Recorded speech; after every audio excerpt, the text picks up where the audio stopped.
malaki ang tsansa na hindi matutupad ng Pilipinas ang economic targets nito dahil yan ng epekto ng mga kalamidad at ng flood control scandal.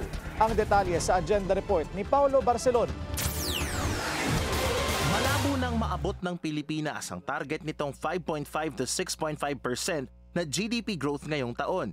Ayon kay DepEd Secretary Arsenio Balisacan, dahil raw ito sa epekto ng flood control scandal noong Q3 2025 at ang sunod-sunod na pagtama ng mga kalamidad gaya ng lindol at mga bagyo sa huling bahagi ng taon. Honestly, that's very unlikely now.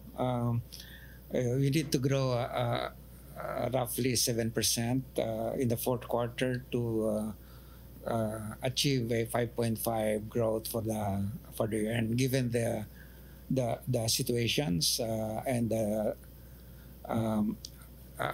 data that are coming out, that's quite unlikely. Ito na ang ikatlong sunod na taon na sablay sa target ng gobyerno ang performance ng ekonomiya.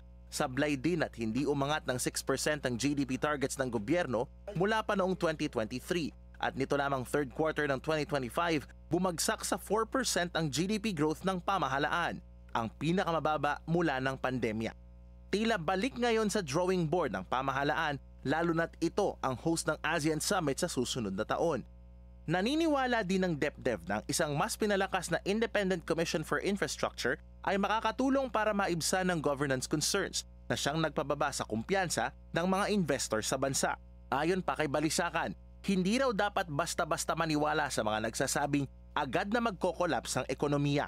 All these indicators that you have seen so far, even with the last month, the last 2 months indicators have seen so far, still very robust labor market, good inflation, reasonably, but still the deficits are managed, the debt is very manageable. What are the signs of collapse?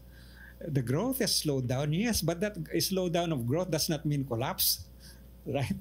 Umaasa naman ang economic managers na maaring mag-rebound ang lagay ng GDP sa susunod na taon, lalo't inaasahang magpapalakas ang chairmanship ng Pilipinas sa ASEAN at sa pag-host ng bansa ng 2026 ASEAN Summit.